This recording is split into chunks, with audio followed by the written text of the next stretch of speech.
Surface level and holistic interpretation of life. आप कुरान पढ़ते होंगे तो बाद चीज़ों के बारे में आपको महसूस होता होगा कि यहाँ पे कोई तज़ाद है। अल्लाह ताला फरमाते हैं कुरान में कि वाइलल्लाहि तुरजाउल उमूर, ओवरऑल अल्टीमेटली तमाम काम अल्लाह की तरफ ही लौटाए जाते हैं। एवरीथिंग इज़ फ्रॉम गॉड, तकदीर का भी एक कॉन्सेप्ट है। फिर खुदा दूसरी तरफ ख़ुद ही कुछ चीज़ों को गलत भी कह रहे होते हैं। मतलब कि हर चीज़ अगर खुदा की जानिब से है तो फिर राइट और रॉन्ग का कॉन्सेप्ट तो नहीं होना चाहिए, क्योंकि सब कुछ खुदा की तरफ से है। ऑल इज़ वेल वाला कॉन्सेप्ट होना चाहिए। बट अल्लाह ताला ख़ुद चीज़ों को गलत कह रहे होते हैं, चीज़ों को कंडेम कर रहे होते हैं, चीज़ों को बुरा बता रहे होते हैं। तो ये क्या बज़ाहिर एक तज़ाद नहीं है? देखिए, एक होती है सरफेस लेवल इंटरप्रिटेशन और एक होती है होलिस्टिक इंटरप्रिटेशन। सरफेस लेवल पे क्या है, चीज़ें सही भी हैं, चीज़ें गलत भी हैं। सरफेस लेवल पे I am right, you are wrong, और you are right, I am wrong. But holistically all is well, everything is from God, everything is due to a purpose. Surface level पे मेरा religion ठीक है, आपका religion गलत है, या फिर आपका रिलीजन ठीक है, मेरा रिलीजन गलत है। But holistically everything is due to a purpose. Atheism exists due to a purpose. Religion exists due to a purpose. Positivity exists due to a purpose. Negativity exists due to a purpose. But what is purpose? I don't know. Overall, holistically, अल्लाह ताला ने ये कायनात क्यों बनाई, इसको हम नहीं जानते। इसको अल्लाह ताला ही बेहतर जानते हैं, और इसका हमें क़यामत वाले दिन ही पता चलेगा। सरफेस लेवल पे हमें थोड़ा बहुत इल्म दिया गया है और उसी पर हमें अभी इक्तफ़ा करना चाहिए। होलिस्टिकली इस आजमाइश का ओवरऑल क्या मकसद है, इसको हम नहीं जानते। एथिस्ट भी अल्लाह ताला उनको भी आजमा रहा होता है डिफरेंट तरीक़ों से। मुसलमानों को भी आजमा रहा होता है, क्रिश्चियंस को भी आजमा रहा होता है, बुद्धिस्ट को भी आजमा रहा होता है। तो अल्लाह ताला सबको आजमाता है। ओवरऑल अल्लाह ताला ने ये बात की है कि अगर हम चाहते तो दुनिया के तमाम इंसानों को एक ही उम्मत बना देते, एक ही तरह का कर देते, सब लोग एक ही नज़रिए को मानने लग जाते। लेकिन हमारी ये चाहता है कि जिसको जो जो दिया है उसमें उसकी आजमाइश की जाए। अब यहाँ पे जो आजमाइश का कॉन्सेप्ट बताया गया, ये आजमाइश आपने हर जगह अप्लाई करनी है। जब आप होलिस्टिकली चीज़ों को इंटरप्रेट कर रहे होंगे तब आप किसी चीज़ को भी इससे माइनस नहीं कर सकते। होलिस्टिकली जब आप इंटरप्रेट करेंगे तो फिर एथीज़म का भी एक मकसद है, और वो अल्लाह ताला की तरफ से ही मकसद है।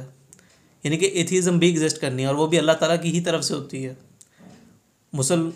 जो इस्लाम है वो भी एग्जिस्ट करना है, क्रिश्चियनिटी, ये सारी चीज़ें जो होती हैं ओवरऑल वो अल्टीमेटली अल्लाह ताला की तरफ से होंगी होलिस्टिकली जब आप इंटरप्रेट कर रहे होंगे। लेकिन सरफेस लेवल पे चीज़ें ठीक भी होंगी, चीज़ें गलत भी होंगी। मैं ठीक हूँ, आप गलत हैं, आप ठीक हैं, मैं गलत हूँ। ये सारी चीज़ें सरफेस लेवल की इंटरप्रिटेशंस हैं। Holistically everything is from God, all is well, everything is exist due to a purpose. What is purpose? I don't know, only God knows. जब अल्लाह पाक किसी चीज़ को कंडेम कर रहे होते हैं, किसी चीज़ को गलत बता रहे होते हैं, किसी चीज़ को एक जुर्म बता रहे होते हैं, तो सरफेस लेवल पर चीज़ों को एड्रेस किया जा रहा होता है। सरफेस लेवल पर चीज़ें ठीक भी होती हैं और चीज़ें गलत भी होती हैं। इसकी मिसाल आप इस तरह से समझें कि ज़िंदगी एक 3 घंटे की फ़िल्म है जिसमें किसी को हीरो का किरदार दिया गया और किसी को विलन का किरदार दिया गया। अब ये किरदार आजमाइश के पर्पज़ के लिए ज़रूरी हैं। आजमाइश मुमकिन ही नहीं है अगर पॉजिटिविटी और नेगेटिविटी एग्जिस्ट ना करती हो, अच्छाई और बुराई एग्जिस्ट ना करती हो। तो आजमाइश के पर्पज़ के लिए ये चीज़ें ज़रूरी हैं। और राइट और रॉन्ग के कॉन्सेप्ट को आप इन किरदारों के अंदर रहकर, हीरो और विलन के किरदार के अंदर रहकर अगर आप समझेंगे तो आपको समझ में आ जाएगी। पनिशमेंट और रिवार्ड का कॉन्सेप्ट अगर आप इन किरदारों के अंदर रहकर समझने की कोशिश करेंगे तो आपको समझ में आ जाएगी। अब मिसाल के तौर पर आज अगर मैं कोई अच्छाई करता हूँ तो मैं चाहता हूँ कि मुझे उसका एक अच्छा बदला दिया जाए, और अगर कोई शख्स मेरे साथ कोई बुराई करता है तो मैं चाहता हूँ कि उसे सज़ा मिले, उसको जहन्नम में डाला जाए, ये मैं चाहता हूँ। तो सरफेस लेवल पर इन किरदारों के अंदर जो मुझे दिए गए हैं, इन किरदारों के अंदर रहकर मैं अच्छाई और बुराई, पनिशमेंट और रिवार्ड को समझने की कोशिश करूं तो मुझे समझ में आ जाएगा। और ये सरफेस लेवल के लिए ये चीज़ें होती हैं। लेकिन अल्टीमेटली इन सारी चीज़ों का क्या मकसद है ये मैं नहीं जानता। इसके ऊपर मुझे यकीन रखना चाहिए, इसके ऊपर मुझे अल्लाह ताला के ऊपर ईमान रखना चाहिए कि अल्लाह ताला का कोई ना कोई अल्टीमेटली इसका कोई ना कोई मकसद होगा। इस ज़ाहिर के पीछे हो सकता है कि कोई और चीज़ हो, और ओवरऑल अल्टीमेटली चीज़ें अल्लाह ताला की तरफ से ही होती हैं। और हमें बहुत ही कम नॉलेज दिया गया। हमें इस जो आजमाइश है इसके रिज़ल्ट के हवाले से भी सरफेस लेवल पर ही चीज़ें बताई गई हैं। मिसाल के तौर पर पनिशमेंट के बारे में बताया गया और रिवॉर्ड के बारे में बताया गया।